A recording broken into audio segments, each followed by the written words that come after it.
بسم اللہ الرحمن الرحیم۔ الصلاۃ والسلام علی رسول اللہ وعلی آلہ و اصحابہ اجمعین، اما بعد۔ السلام علیکم ورحمۃ اللہ وبرکاتہ۔ Basic Islamic education, basic education جو دنیا میں رہنے کے لیے ضروری ہے۔ جیسا کہ میں نے آپ کو پہلے کیا کہا، پہلے میں نے اللہ کا نام لیا، اللہ کے نام سے شروع کیا، اس کے بعد میں نبی کریم صلی اللہ علیہ وسلم پہ صلاۃ و سلام بھیجے، اس کے بعد میں نے آپ سب کو سلام کیا۔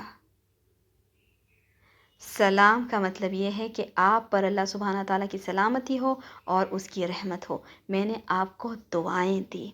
یہ ہوتا ہے اسلامک ایجوکیشن سسٹم، جو کہ بیسک مینرز سکھاتا ہے کہ پہلے آپ اللہ کے نام سے شروع کریں، لوگوں کو عزت دیں، لوگوں کی اہمیت کریں، انہیں اچھی پیاری دعا دیں، سلام کریں۔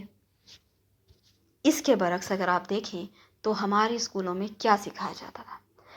سکھایا کبھی یہ نہیں گیا کہ آپ کو چھینک آئی تو آپ کی ناک پر ہاتھ رکھیں، یا آپ منڈی پھیر لیں، یا آپ روم میں سے نکل کر چلے جائیں، کیا کچھ کریں۔ کیا سکھایا گیا آپ کو؟ کچھ نہیں، چھینک آئی بس۔ وہیں آپ اسلام میں دیکھیں گے چھینک آنے پہ الحمدللہ کہتے ہیں۔ سائنس سے بھی اس کا ایک نظریہ نکلتا ہے، جب بہت سارے سائنٹسٹ نے یہ معلوم کیا کہ چھینک پر الحمدللہ کیوں کہنی چاہیے۔ جب ہم چھینکتے ہیں تو لمحے کے 1000ویں حصے میں جا کر ہمارے پورے جسم کی حرکات رک جاتی ہیں، بالکل کہ ایز اے ڈیڈ پرسنٹ۔ ہمارا ہارٹ بھی رک جاتا ہے، ہمارا برین بھی رک جاتا ہے، پوری آکسیجن سپلائی رک جاتی ہے، پوری بلڈ سپلائی رک جاتی ہے، ہماری باڈی فنکشن نہیں کر پاتی۔ اس لیے الحمدللہ کہتے ہیں چھینکنے کے بعد، تاکہ اللہ سبحانہ تعالیٰ اس موت کے بعد میں آپ نے ہمیں زندگی عطا فرمائی۔ جب ہمارے بچے اسکول میں جاتے ہیں یہ بات نہیں سیکھتے ہیں۔ ہمارے بچے جو اسکول میں، جو ماحول میں اور جو سوسائٹی میں رہیں گے وہاں کی چیزیں لے کر اٹھیں گے۔ اگر آپ ڈالیں ایک کوئی ایسی بستی کے اسکول میں، آپ کے بچوں کی مینٹالٹی، سوچ اور سمجھ ان لوگوں کے جیسی ہوگی، کیونکہ وہ ٹیچر کا کچھ بھی گراسپ کر کے نہیں آئیں گے۔ وہ جو لوکیلٹی میں اٹھ رہے ہیں، بیٹھ رہے ہیں، وہ چیز آسانی سے گراسپ کر کے آئیں گے۔ اب یہاں پہ کیونکہ سیکولر اسٹیٹ ہے ہمارا، بہت ساری ڈفرینٹ کمیونٹیز کے، ڈفرینٹ کاسٹ کریڈ کے بچے آتے ہیں، تو ہمارے بچے یہاں سے تھوڑی ہندی لے لیے، وہاں سے تھوڑا ایک کلچر لے لیے، یہاں سے تھوڑا کرسچینٹی لے لیے، وہاں سے تھوڑا جوڈائزم لے لیے، یہاں سے تھوڑا وہ لے لیے، ایسے لے کے آل مکس فروٹ جوس، میں کہہ رہی ہوں ایک کاکٹیل بن جا رہے ہیں۔ چلو یہ بھی حلال، وہ بھی حلال، وہ بھی حلال، وہ بھی حلال۔ آپ دیانتداری سے بتائیں کہ کیا آپ کے اسکول میں حرام حلال کا تصور بچوں کو سکھایا جاتا ہے؟ آپ کے بچے کے بازو ایک پنجابی بچہ آ کے بیٹھتا ہے جس کے کھانے کی فطرت میں جھٹکا ہے، کیا آپ نے آپ کے بچے کو کبھی یہ بات کے بارے میں بتایا ہے کہ وہاں سے کھانا نہیں کھانا بیٹے، کیونکہ وہ حرام ہے؟ جو پنجابی ہوتے ہیں جھٹکا لگاتے ہیں، جو سکھ آ کے بازو بیٹھتا ہے وہ کھانے کو ذبح نہیں کرتا، ذبیحہ ان کے پاس میٹ نہیں ہوتا، مگر کیا ہم یہ سکھا کے کبھی بچوں کو بھیجیں؟ کیونکہ یہ عموماً میرا طریقہ ہوتا تھا کہ میں ٹفن میں اتنا پیک تو کر دیتی تھی الحمدللہ کہ میرا بچہ بھی کھائے اور میرے بچے کے بازوق والے بھی کھائے، اس کے دوست احباب بھی کھائیں، اور میں ہمیشہ بچوں کو یہ کہتی تھی پہلے ٹفن کھولیں اور ٹیچر کو جا کر آفر کریں، کیونکہ یہ بیسک چیز ہم سکھائیں گے بچوں کو۔ Sharing is caring. کوئی ٹیچر نہیں سکھاتی یہ بیسک مینرز۔ شوز پالش کر کے جانا اسکول کو یہ ماں سکھاتی ہے۔ ٹیچر کہتی ہے کہ آپ کا اگر شوز پالش نہیں ہے تو آپ کو گراؤنڈ میں ٹھہرایا جائے گا، مگر ماں بچوں کو شوز پالش کر کے جانا سکھاتی ہے، ہینکرچیف لے کے جانا سکھاتی ہے، پانی کا بوٹل لے کر جانا سکھاتی ہے، پرفیکٹ یونیفارم میں اسکول کو جانا سکھاتی ہے، نہیں یہ سارے رولز فالو کرے، ٹیچر کی طرف سے پنشمنٹ آتا ہے، مگر ٹیچر کبھی یہ نہیں سکھاتی ہے کہ ڈریس کو آئرن کیسے کریں، شوز کو پالش کیسے کریں، ساکس کو دھویا کیسے جائیں، ہر دن اپنے پاس ایک ٹاول کیری کر لیں، ہینڈ ٹاول، ایک فیس ٹاول کیری کر لیں، ایک ہینڈ کرچیف کیری کر لیں، یہ نہیں سکھاتی ٹیچر۔ اللہ کی پناہ، جو میں نے 8th کلاس سے اپنے بچوں کی ٹیچروں سے میں نے جو رابطہ کیا تھا، تو مجھے جب سے یہ محسوس ہوا کہ اب ایجوکیشن سسٹم ویسے نہیں رہا جیسے رہنا چاہیے تھا، کیونکہ میرے 8th کلاس کے بچے ٹیچر کی غلطیاں اور ٹیچر کی پڑھائی اور ٹیچر کے گرامیٹیکل مسٹیکس اس آسانی سے نکال پا رہے تھے کہ میں نے جب ہی سمجھ لیا کہ یہ جو ٹیچر کا بدلنا ہے اور جو ہر سال ٹیچر جو چینج ہو رہی ہے، اس سے بچوں کی ذہنیت پہ بہت زیادہ فرق پڑتا ہے۔ ہر سال ایک نئے انسان کے ساتھ پورا سال گزارو، سوچیے آپ کس طریقے سے ہمارے بچوں کی سائیکالوجی کو مینیپولیٹ کیا گیا ہے، اس سے کھیلا گیا ہے۔ جب آپ کی انگلش ٹیچر، سوچیے انگلش ٹیچر الگ ہوتی ہے، سائنس الگ ہوتی ہے، میتھ الگ ہوتی ہے، فزکس الگ، کیمسٹری الگ، ہر سبجیکٹ کی ٹیچر الگ ہوتی ہے۔ میتھ کی ٹیچر جس دن نہیں آئے اس دن فری پیریڈ دے دیتے ہیں، مگر فزکس کی ٹیچر آ کے میتھ نہیں پڑھاتی، ویسے انگلش ٹیچر آ کے ہندی نہیں پڑھاتی، تو آپ کیسے پھر ایک ہی بچے کو دن میں 8-10 سبجیکٹس پڑھا دیتے ہیں؟ یہ سوچ کے کہ یہ تو جینیس ہے۔ بہت ہی گہرا جملہ میں نے آپ کو دیا ہے۔ ایک بچہ پوری چیزیں اپنے ذہن میں بھر لینا، چاہے اس کا ذہن کچرے کا ڈبہ بن جائے، مگر ہر ٹیچر وہ سبجیکٹ نہیں پڑھا سکتی۔ سوچیے آپ نے آپ کے بچوں کے ذہن کے ساتھ کتنا گندا کھیل کھیلا۔ پھر بھی میں ہیٹس آف کروں گی بچوں کے لیے، جو ہمارے بچے اتنے ٹاپ رینکس لائے، اتنے بہترین گریڈز لائے، پھر بھی پڑھ کے آگے نکل گئے۔ مگر یہ پڑھائی کیا ہے؟ اس کا کوئی فائدہ نہیں ہے۔ سب میں امپورٹنٹ بات مجھے یہ سمجھ میں آتی تھی کہ میں نے خود جا کے ٹیچر سے بات کی، کہ پورا اسکول کا سسٹم بدلا تھا میں نے، کہ میرے بچے، کیونکہ میں نے ایسے ہی کیا تھا، میں ٹیچر کو، پرنسپل کو، جو بھی اتھارٹیز تھے اسکول کے، جا کر ان سے یہ بات کی، ایک پوری بورڈ میٹنگ رکھائی کہ بچے رٹ کے آنسرز نہیں آئیں گے، اگر آپ رٹنے پہ مارکس دیں گے تو مجھے آپ کے اسکول کی ضرورت نہیں ہے۔ 99.9% بچے آج رٹ کے پڑھ رہے ہیں، اس لیے ان کی آئی کیو لیول کم ہے اور زندگی میں 4 جنوں کے سامنے ٹھہر کے بات کرنے کے لائق نہیں ہے، اپنے ڈیسیشنز لینے کے قابل بھی نہیں۔ جو بھی پڑھائی میں نے اپنے بچوں کو پڑھائی ہے، وہ ان کے خود کے کویشچنس اور خود کے آنسرز، میں ان کو یہ کہتی تھی کہ بیٹے آپ کو یہ پورا لیسن ریڈ کر لینا ہے، اب آپ کو جا کر ایگزام دینا ہے، آپ کو کوئی کویشچن اینڈ آنسرز یاد نہیں کرنا ہے۔ آئیے اسلام کی پڑھائی کی طرف۔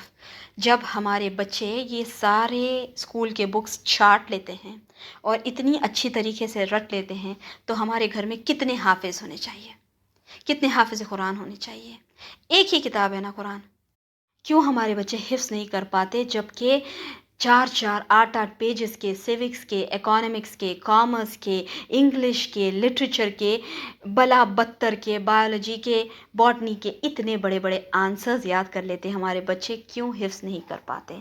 کیونکہ کہ ہم نے انہیں سمجھایا نہیں، سکھایا نہیں، انہیں رب کی معرفت کیا ہے بتایا نہیں۔ آسانی سے بچے جب یہ پوری چیزیں رٹ لیتے ہیں تو پھر کیا وجہ سے قرآن مجید کے حافظ نہیں ہیں؟ وہ تو صرف ایک ہی کتاب ہے۔ اتنا زیادہ پریشرائز ہو جاتے ہیں پیرنٹس، جب بچوں کے اسکول میں پیرنٹ ٹیچر میٹنگ کے لیے جانا ہوتا ہے، ٹیچروں کے سامنے ہاتھ بن کے ٹھہرتے ہیں، ویسے ہی اللہ کے سامنے، اللہ کے کلام کے لیے ہاتھ بن کے ٹھہرنا اپنے بچوں کو کیوں نہیں سکھایا آپ نے؟ کوئی ٹیچر نہیں سکھائے گی، یہ کوئی اسکول نہیں سکھائے گا۔ بیسک مینرز تک اسکول میں 1st کلاس سے لے کے 10th کلاس تک، ہم خواتین ہیں نا، بچیوں کو یہ نہیں سکھایا جاتا ہے کہ آپ ایک اچھی بیوی کیسے بنیں، آپ ایک اچھی ماں کیسے بنیں، آپ اچھی بہو کیسے بنیں، آپ ایک اچھی بیٹی کیسے بنیں۔ بیسک یہ ساری تعلیم آپ کو قرآن مجید دیتی ہے، جس سے آپ نے اپنی اولاد کو کوسوں کوسوں کوسوں کوسوں دور رکھا ہے۔ دادا جان کا انتقال ہو گیا، بیٹے پارے پڑھ لو، دادی جان کا انتقال ہو گیا، پارے پڑھ لو، نانا چلے گئے، پارے پڑھ کے بخش دو، رمضان آ گیا، 3 قرآن تو کمپلیٹ ہی کرنا ہے آپ کو۔ بس قرآن یہ چیز کے لیے رہ گیا؟ نہیں، قرآن کا مقصد آپ نہیں سمجھے، کیونکہ کہ آپ ایز پیرنٹس آپ کو نہیں پتا کہ اللہ سبحانہ تعالیٰ کون ہے۔ شرم آپ کو آنی چاہیے۔ آپ کے بچے کو یہ تو پتا ہے کہ البرٹ آئنسٹائن کون ہے، مگر آپ کے بچے کو یہ نہیں پتا ہوگا کہ سیف اللہ کون ہے۔ میتھ پڑھانا چاہتے ہیں اپنے بچوں کو، قرآن میں پڑھائیے، ایسے ایسے فریکشنز، ایسے ایسے حصے، ایسے ایسے شیئرز، ایسے ایسے ایکویشنز آپ کو قرآن سکھائے گی۔ ہسٹری پڑھانا چاہتے ہیں، ہمارے صحابہ اکرام کی ہسٹری پڑھی ہوئی ہے، نبی کریم صلی اللہ علیہ وسلم کی ہسٹری پڑھی ہوئی ہے، مکہ کی ہسٹری پڑھی ہوئی ہے، مدینہ کی ہسٹری پڑھی ہوئی ہے، طائف کی ہسٹری پڑھی ہوئی ہے۔ کتنے ہسٹریاں پڑھانا چاہتے ہیں پڑھائیے۔ شیواجی پڑھایا، چندر گپت موریہ پڑھایا، بدھا پڑھایا، مردہ پڑھایا، نفرت آ رہی ہے مجھے، مگر نہیں پڑھایا تو ابو بکر صدیق، عمر فاروق، عثمان غنی رضی اللہ تعالی عنہم اجمعین کے قصے نہیں پڑھائے، ان کی ہسٹری نہیں پڑھائی۔ کیا آپ کی زندگیوں میں یہ لوگوں کی کوئی اہمیت نہیں ہے؟ کیا آپ کی زندگیوں میں یہ لوگوں کی کوئی ہستی نہیں ہے؟ نعوذ باللہ، کافر ہو جائیں گے ہم، کافر۔ سائنس پڑھانا ہے اپنے بچوں کو، قرآن سے بہترین سائنس کی کتاب آپ کو کہیں نہیں ملے گی۔ بائیولوجی پڑھانا ہے اپنے بچوں کو، قرآن سے زیادہ اچھی طریقے سے بائیولوجی آپ کے بچوں کو کوئی نہیں سمجھائے گا۔ آرکیولوجسٹ بنانا ہے اپنے بچوں کو۔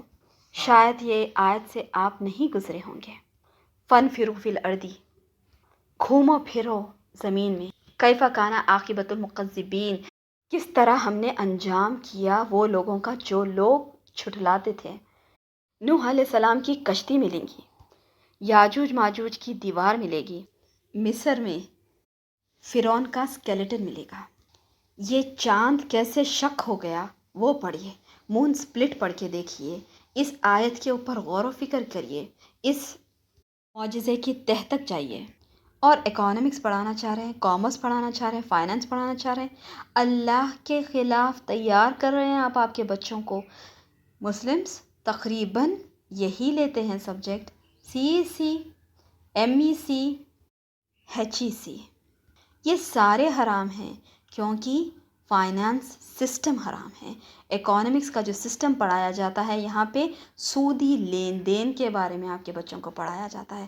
اب جو بچے 10th کریں، اللہ نہ کرے سی ای سی میں چلے جائیں، اللہ نہ کرے ایچ ای سی میں چلے جائیں، اللہ نہ کرے ایم ای سی میں چلے جائیں۔ دنیا تو آپ نے بچوں کی غارت کر ہی دی، آخرت کے پیچھے کیوں پڑے ہیں؟ آپ اللہ کے دشمن بنانا چاہ رہے ہیں آپ کے بچوں کو۔ بینک میں جاب، بینک کے ملازم کیا خوشی سے کہتے ہیں، ارے ہمارا بچہ وہاں بینک کا برانچ مینیجر ہے بھائی، ہمارا بچہ فلاں فلاں ہے بھائی، ارے بینک میں بہت بڑے پوسٹ پہ ہے بھائی۔ بینک کی جاب حرام حلال یہ تک نہیں سیکھے ہم، بیسک چیز یہ تک نہیں سیکھے۔ کتنے ایسے بینک کے ملازموں کے بچوں کے ٹفن شیئرنگ کے نام پہ آپ کے بچے بازو بیٹھ کے کھا چکے ہوں گے۔ حرام حلال کی تمیز تک اسکول نہیں سکھاتا۔ لوگ مر رہے ہیں باہر، علاجوں کے لیے پیسے نہیں ہیں، گھر کے خرچ کے لیے پیسے نہیں ہیں، راشن کے لیے پیسے نہیں ہیں، نوکریاں لوگوں کی ٹھپ پڑ گئی۔ اللہ سبحانہ تعالیٰ ضرور آپ کو پوچھے گا کہ اتنے زیادہ پیسے ڈال کر اپنے بچوں کے اسکولوں کے فیس بن کر، گھروں میں کتابیں لا کر خود پڑھائے بیٹھ کر، ٹیوشن سرز کو لگا کے بچوں کو پڑھایا تھا، آج کیا نتیجہ نکلا؟ سچ بات تو یہ ہے، جو اللہ کا نہیں بن سکا وہ دنیا میں کسی کا بھی نہیں بنے گا۔ اعلیٰ سے اعلیٰ تعلیم دے، بہترین سے بہترین تعلیم دے، جو چاہتے ہیں وہ دیں، مگر سب سے پہلے بچوں کو علم دے قرآن اور احادیث کا، جو آپ کے اسکولوں میں نہیں ملتا۔ بیٹھنا نہیں سکھائیں گے، سیدھے ہاتھ سے پانی پینا نہیں سکھائیں گے، پانی 3 گھونٹ میں پینا نہیں سکھائیں گے، 5 وقت کی نماز نہیں سکھائیں گے، نماز کا طریقہ نہیں سکھائیں گے، سلام کا طریقہ نہیں سکھائیں گے، سونے کے آداب نہیں سکھائیں گے۔ سکھائیں گے تو بس وہ، کیونکہ وہ بھی پیسوں کے محتاج ہیں، آپ کے بچوں کو پیسے کیسے حاصل کرے، چاہے حرام طریقے سے، چاہے کسی کا گلا کاٹ کے، چاہے کسی کی مجبوری کا فائدہ اٹھا کے جو سکھانا ہے وہ وہی سکھائیں گے جو انہوں نے سیکھا ہے۔ آئیے ایک اللہ کی طرف، آئیے اس کے آخری نبی محمد صلی اللہ علیہ وسلم کی تعلیمات کی طرف پھر سے دیکھیے دنیا کیسے جنت بن جاتی ہے، کیونکہ یقین مانے نہ مانے دنیا بہت تیزی سے آگے بڑھ رہی ہے۔ انجام ہر دن ہمارے سامنے face, WhatsApp, news cuttings, news papers کی شکل میں ہے، مگر پھر بھی جس کو اللہ سبحانہ تعالیٰ اندھا کر دے اسے پھر آنکھ کوئی نہیں دے سکتا ہے۔ اور اللہ سبحانہ تعالیٰ نے قرآن مجید میں فرمایا اندھا اور دیکھنے والا دونوں بھی برابر نہیں ہیں۔ ہنسی مجھے یہ بات کی آ رہی ہے کہ ایک دن پہلے کا نیوز پیپر جب میں نے اٹھایا تو اس میں لکھا ہوا تھا کہ تلنگانہ کے S S C boards postpone ہو جائیں گے۔ شام میں نیوز یہ آتی ہے کہ ایس ایس سی کے اسٹوڈنٹس پروموٹ ہو گئے، اب وہ انٹر میں ایڈمیشن لے سکتے ہیں، اور اس میں پرائیویٹ اور ریگولر اسٹوڈنٹس کی کوئی خیر نہیں ہے۔ اللہ اکبر، کہاں جائیں کدھر اپنا سر ماریں۔ ہر منٹ ہر پل فیصلے بدل رہے ہیں، دوسرے نیوز پیپر آنے کا ٹائم بھی نہیں مل رہا ہے، ہر وقت یہاں پہ فیصلے بدل رہے ہیں۔ آپ کیوں اپنا فیصلہ نہیں بدلتے؟ آپ کی ذہن کیوں نہیں ہلتی؟ آپ کب لائیں گے اپنے آپ کو، اپنے بچوں کو دین پر؟ سوچے سمجھے، غور و فکر کریں، آخرت کی تیاری کریں، کیونکہ کہ دنیا تو فانی ہی فانی ہے، کسی نہیں پتہ کہ کس کو کس طریقے سے دنیا سے جانا ہے۔ کیوں نہ اس خبر کی تیاری کر لیں اس سے پہلے کہ ہمارا حساب ہو، ہم خود اپنا حساب کریں۔ سبحان ربک رب العزت عما یصفون والسلام علی المرسلین والحمد للہ رب العالمین، وآخر الدعوان الحمد للہ رب العالمین۔